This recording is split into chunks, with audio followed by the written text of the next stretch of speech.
Up close and personal podcast. Hold up. Hold up. Hey. Come on. Go fucking fight here. Oh no. Get him out of here. Alright, come on, Rocky. That's how Rocky should have won the fight. He's fucking pound fucking cat. I was thinking he would just like take a cat and go. But no, he turns into a cat. He turns into a fat cat man. I was about transforms. I was about to make a reference to something we're not allowed to talk about for another like 2 months. Oh. Yeah. You know what I'm talking about, though, yeah. right? Yeah. It's Rocky Balboa. Rocky Balboa during the entire movie just goes, "Don't turn into the cat man." Are we recording? Yep. Are we in frame? Yes. Awesome. Was I in frame over here? Yes. Oh. Cool. It's not the up close and personal podcast anymore. Not so much. But hello and welcome to the More Limits. I'm Stuart, and with us once again, in the longest time ever, yeah, Jesus, Sandoval. Yep, this fucking intro over here. So we just watched District 9. What did you think of probably one of, if not my favorite, alien movie of all time? Racism bad. That's a good... Vicus good. Well, what's really interesting, I think there's a really cool theme with Vicus in particular, is like the more alien he becomes, the more like human, the more compassion he has. Which I thought is pretty interesting, at least for like an aesthetic choice.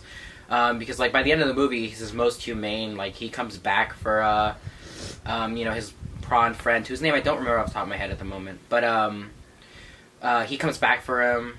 I think it's Christopher. But he comes back for him, you know, he saves him, he gets him back to his son, he sacrifices himself, like I don't know if he thought he was gonna die, but there was definitely a possibility. Yeah. Or than if he just ran away. There was so many times, especially in the last 5 minutes, where he could have easily have died. You know what I mean? Yeah. All the fucking gunshot. I thought he had to. When he fell out of the mech suit, I was like, oh man, he's a goner. No, but that's what's really cool. Especially since every time you kill that white guy, he just comes back to life. Yeah, all the white characters look the same in this movie. It's really bald, funny. stubble. Yeah, the fucking military white guys, they all look the same. It's fucking awesome. I legitimately thought there was like an inconsistent shot. Because there was one white guy, the main like antagonist, was beating down on... Or no, the main antagonist was like searching for Vicus, right? I mixed them up again in my head. But like there was another white guy who looked exactly like him beating on Christopher, and I was like, what the fuck? I didn't realize they were two separate white people until there was a medium shot of both of them beating on him. And I was like, oh, wait, whoa. Yeah. Oh god, but I really do love this movie. It touches on so many like interesting themes. It's actually based on a short film that this director did previous, and that short film used like actual interviews about like immigration and aliens. They didn't use those interviews. I don't think so. As I was watching it, like I didn't remember like any of the clips that I had seen when I looked this up. But what is really interesting about this movie is that the camp that they used, the slums, was actually a recently like evicted slums. Like it was actually used by real people. Wow. Before they shot this movie, yeah. Holy shit. And by the way, all the prawns are actually voiced by the same guy. Really? And it's all basically ad-lib. Like he didn't actually like get a script of like, this is the clicks you need to make. He was just kind of like he didn't care. It was pretty cool. I think that's really interesting. It's not like Dothraki where you can like learn the language. No, I don't think so. I don't think you can learn to speak prawn. That's a shame. Yeah. So what are your impressions of this movie? Besides racism bad, obviously. I fucking loved it. It had such a real and vivid world. You know what I mean? Yeah. It really does feel grounded. Like there's like some truth to it. And it also like it touches home like really hard when you think about like Johannesburg. Like it's basically like the story of that environment. Like it got fucked in like basically the same way in like terms of it's like the clash of like the different like you know with the slums, the introduction of all like the quote unquote aliens, like you know. Hold on, I want to like dive into the story a little bit. Of the movie? Yeah. Okay. Yeah, okay, sure. So let me get this straight. Yeah. There is a ship full of aliens, right? Yeah. Minding their own damn business. A whole million of them. Yeah. Yeah, minding their own damn business. Yep. Not taking up space. Yeah. We Go up to that spaceship. Well, it's actually Johannesburg. I don't think America's ever even mentioned. Oh no, I'm saying we as humans. Yeah. Oh yeah. So Johannesburg, go up there. Humankind. Yeah. Take them down. And then we complain about we don't have enough space for these aliens that we brought down. I fucking love in the movie. Within one scene, it is, so we went up there, we brought them down, we gave them a place to live, and then we realized there's a fucking million of them. And we're like, what the fuck? Now there's a whole goddamn slum. Yeah, oh yeah. And what's really tragic is at the end of the movie, when they make the District 10, by the end of the movie, there's, there's 2.5 million and growing. Yeah. And it's actually really disgusting. Like, you see early on when Vicus, he's like probably his least humane, is when you watch him, like, just, like, kind of like with a smile on his face, like, abort all of those alien babies. Like, no remorse. Like, these prawns, like, I understand, like, what I really love about their design, right, is that they're, like, not quite to the level of an alien from, like, a xenomorph from, like, Aliens, right? They're not, like, that terrifying. But they're just not human enough for you to feel, like, kind of disconnected. But they have those big eyes, like, in Avatar. Yeah. How all of them have the really huge eyes. Because, like, it lets you become, like, they look more emotive, and you really can, like, draw a connection to them. Yeah. I really like their design, because they could have gone, like, the easy way out and, like, made them, like, look really human, and it's like, wow, oh, how can you do this to another human? But no, they actually look pretty terrifying and, like, creepy. Yeah. They don't look human, but they have those eyes, which really, like, lends to, like, your ability to connect with them, especially, like, Christopher and his son. You really connect with them over the course of the movie. You really feel for them. No. As soon as you first meet the son, and he throws a fucking spoon. It was a lollipop. He throws a fucking lollipop at Vicus's head. Oh, that was fucking awesome. I loved him immediately. That kid is a fucking baller. Dude, that actor, Sharjeel Copley, he is so good, like, playing a character that you fucking hate in the beginning, and grow to feel for it's like, damn. Well, what's really interesting about Vicus's character, especially in the beginning, is that you really do get the feel that he's, like, overcompensating, because he's just, like, he's an obvious guy, right? He's not much other than, like, in his little cubicle, he does a little, probably filing, whatever, right? He gets a chance to show off and, like, to be the big guy leading the charge, and he goes overboard. He's, like, he's fucking, like, telling him to cut the camera every time he does something stupid. He's, like, getting up in the prawns' faces, like, being a total asshole. Like, you really get the sense that, like, he's just, I don't know if he's necessarily, like, a bad guy, but he's like, in a situation where he's, like, come to the mentality of, like, the prawns are just, like, whatever, their lives don't really matter, and now he has the power, and he's using that, because he doesn't seem like a guy who's had much power throughout his life, so he's probably just taking advantage of that. Which is a really grounded story, in my opinion. Like, you see that all the time with people who don't really, like, have, like, a taste of what power is, and once they get a little taste, they abuse it. You know? That's like the human element of, like, everything in this movie. You could probably, like, take the theme and, like, extrapolate it to, like, the whole world, because, like, that's really, like, how, like, society really is. There's not much in this movie that, it's something similar to what happened to real life Johannesburg, but, like, it's something that you could plug and play anywhere. Well, it's, like, really, like, the whole world is like this way. It's like you have, like, the issue of, like, immigration, like, to what extent should we allow people to enter the country? Should we, like, put up borders, or is that even, like, morally sound? Like, I don't know. It's, like, it's a really complex issue. It's not as easy as, like, we'll just open up the borders, or just, like, or just, like, close them off. We need to stay isolated. Like, it's a really complex issue. There has to be a middle ground, and we just haven't quite found the perfect balance yet. Neither is this movie. No, oh god, no. They just ship them all off to, like, some fucking remote area with these tiny tents, and it's really sad. It's really tragic to think about, like, where does it go from there, you know? Because there's a few avenues they can go. There's, like the most ideal is probably that Christopher comes back, he helps Vicus, although I don't think Vicus could ever live a normal life after what happened to him. I think he's fucked no matter what happens. Even with what that one guy leaked, his, like, assistant, like, he's, like, protege, early in the movie, like, he, at the end of the movie, he leaks all the information that the MNU was, like, keeping about Vicus and how they made up everything, and that he was actually, like, an experiment for them and, like, whatever. So, like, even with that, though, I don't think, like, his own father had already disowned him. Like, in the last interview, he said, like, Vicus died, to me, he was dead the moment that, you know, all this shit started. He's fucking done. And you get the feel that, like, his wife will take him open arms, I imagine. But, like, his life essentially just fucked. Like, he can't do... no one will be able to, like, take him in. I think it's a really complex issue. But, like, the most ideal situation is that he gets cured, and the prawns go back home, right? But that's, like, a really, like, optimistic view. There's also a possibility that, like, you know, Christopher comes back and, like, fucking murders all of us, because they have amazing weaponry. Like, they're obviously, like, technologically advanced. Yeah. So whatever caused them, like, he knows what caused them to, like, go, like, brain dead as soon as they landed on the planet. So presumably they could come in and invade. There's a shit ton of things that could happen. Or maybe he just comes back to fix him and he leaves the prawns. Like, there's, like, a lot of, like, avenues for a sequel. And it's actually, to a certain extent, I think it's unfortunate that the director has not, like, done anything with the project. But I also think it's so perfect that I wouldn't want him to touch it. Yeah. I'm always for, like, sequels, prequels, reboots. Yeah. If you got something to say, but it's like, if you haven't quite figured it out, I wouldn't do it. Yeah, I think if he's, like, forced into a sequel, I think that's worse than if he just doesn't do one. Yeah. Because then it's just, like, a situation with, like, something like The Fly 2, where the fucking, like, no one that was involved in the original was involved in the second one. It was just something they felt like they had to do because it makes some money. Yeah, all the Jaws sequels. Yeah. You know, I mean, I'm a huge fan of all of the Nightmare on Elm Street movies, even the really bad ones, but those are obviously very different from what the original was. So, you know, it's all, I think he's definitely interested. I think he's talked about how he'd be willing to do a sequel, but he doesn't have much in the way of, like, ideas for a sequel yet. He doesn't know where he'd take it. So, yeah, I want him to take his time. If he ever does it, he does it. If he doesn't, that's okay, too, because this movie is perfect. Like, I fucking love this movie.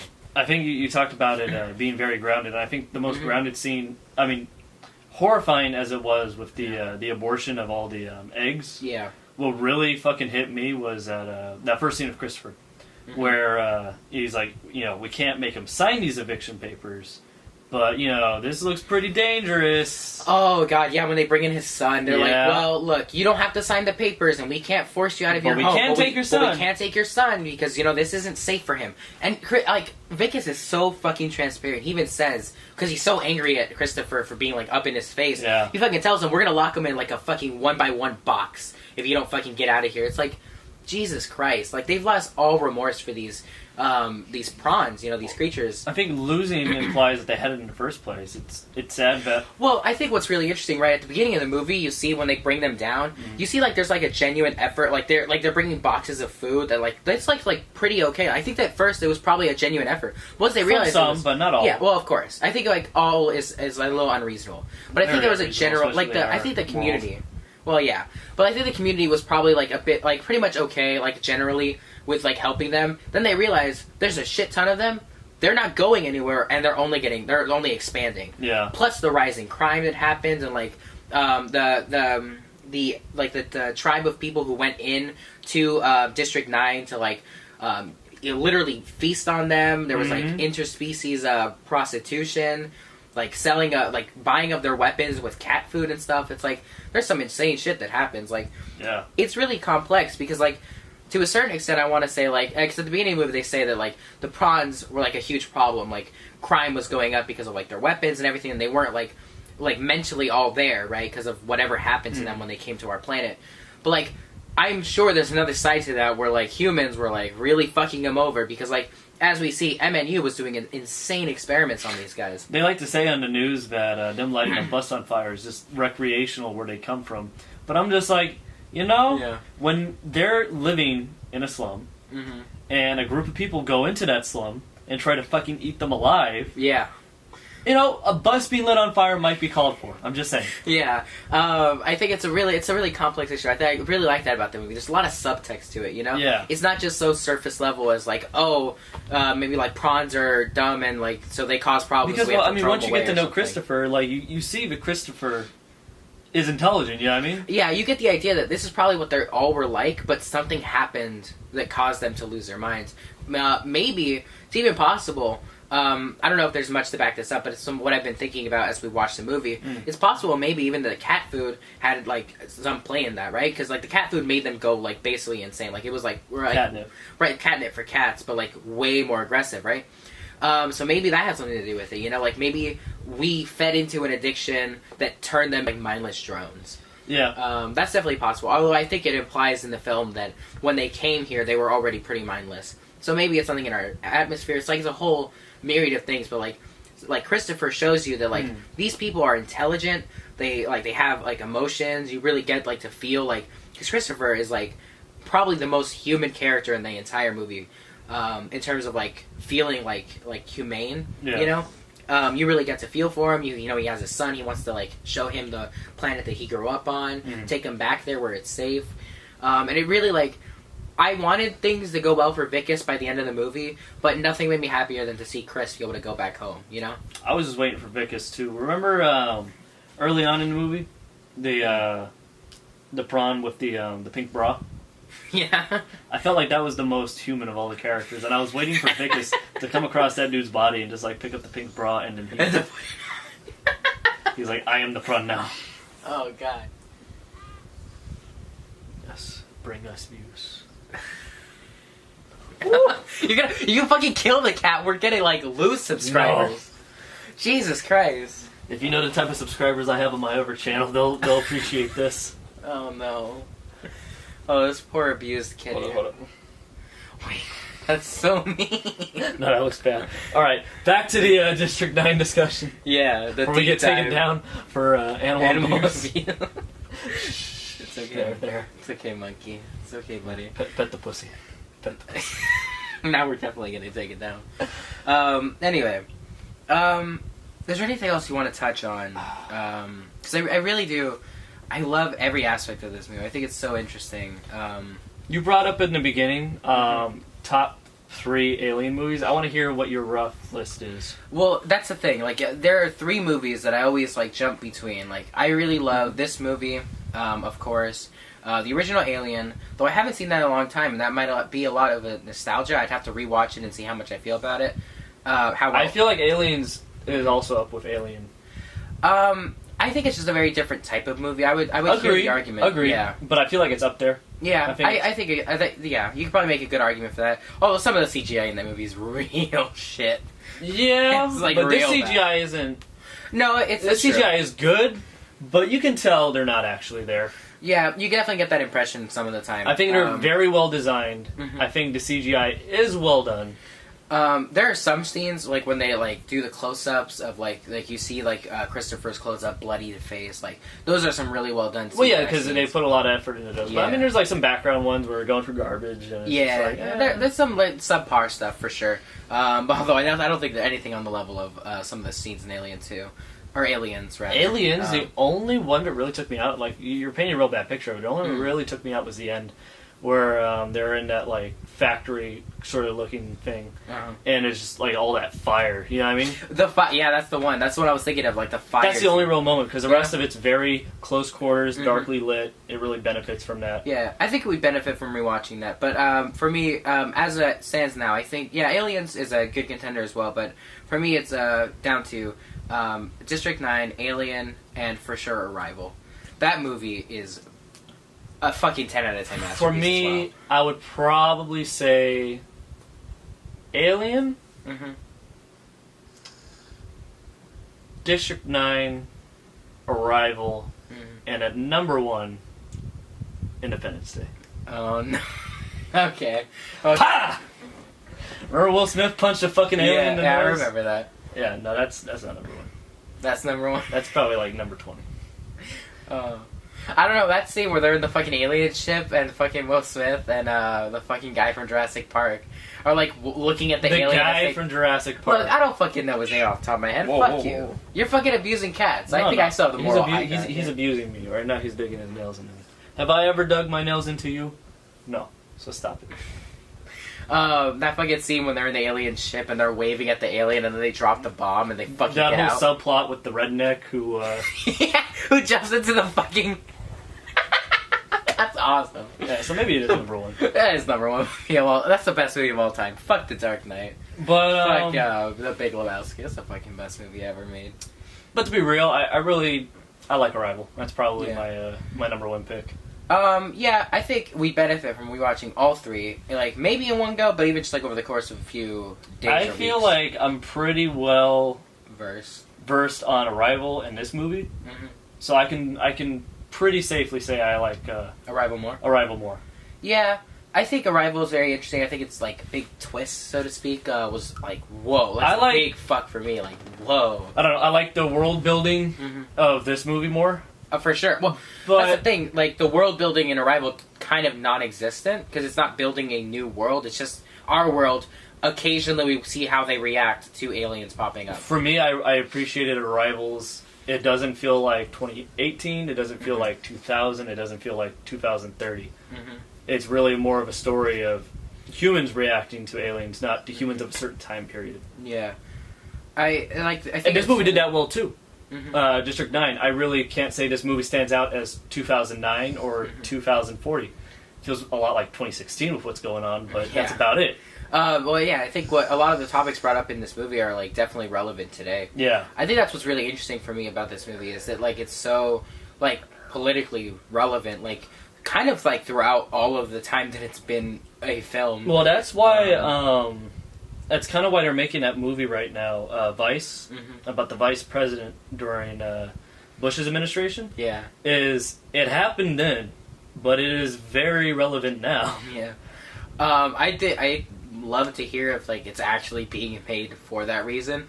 But I think it would be really interesting. That's what an actor said. Yeah? Yeah. Oh, that's really fucking cool. That's a really big fuck you to our president, then. That's awesome. That's like a backhanded slap. I wonder how long it'll be until we get to make films like Vice about Trump. Oof. I hope in my lifetime at least, because I really want to see one. George Bush, they made one like the month he left office. That's awesome. He was played by Thanos too. But like, I don't know. I never saw it, but it was just like, damn, this is quick. Yeah, I would love if they just have a Trump movie that's like on the back burner. It's like only 2 more years, guys. Like, you get to fucking put it out there. That'd be fucking awesome. What was it? Christian Bale said in an interview that Trump confused him for Bruce Wayne. Did he really? Yeah. But this is the guy who says we need to clean our forests better. All right, so like I don't think we should take everything with a grain of salt with that guy. I was recording with God damn, I gotta bleep that out. I was recording with the Mass producer and Alex last night, and dick was like right in front of my face. You gotta bleep that out too. God damn it, the Mass producer's dick was right in front of my face. They don't have any evidence of it, though. I'm so fucking blind. Why are you looking at it? It's in my face. How am I not supposed to look at it? Why don't you fucking suck it then? It's right there. That's not. It's the same That's not how it works. same fucking logic. All right. It's like the sun's right there. Might as well just fucking look at it. I'm not Trump. During a fucking solar flare. I'm not. Haha, funny Drumpf joke. Ban him now. Ban who now? Drumpf. I'm not defending the man. Good. He looked at the sun. That's all I'm saying. This is not a political statement. This is not a platform. I'm just saying he looked at the sun. This He is a doesn't care political about statement. politics anyway. What I'm doing He's is a fucking political with you. statement. Huh? Yeah, I'm a Yellow Vest protester. Who's a yellow vest? Do you know what the fucking Yellow Vest protests are? No. You're a fucking idiot, dude. I'm not on the frequency Jesus of Christ, dog Tom. whistles. There's only 100,000 people in France doing this very thing what I'm doing right now. We're not in France. Yeah. Well, I'm bringing it here. I'm a trend propeller. Trans trender. Look, And it's just then that if Alex I was ever looks, crucified by both of them. if Alex ever looks at the mass producer's dick, it'll be as blinding and as awe-inspiring as Trump looking at the sun. That's just really the gist of it, you know? I think that was my favorite Trump meme Yeah. of all time. Oh, God. I think that's good for this week. The cat's ready to go.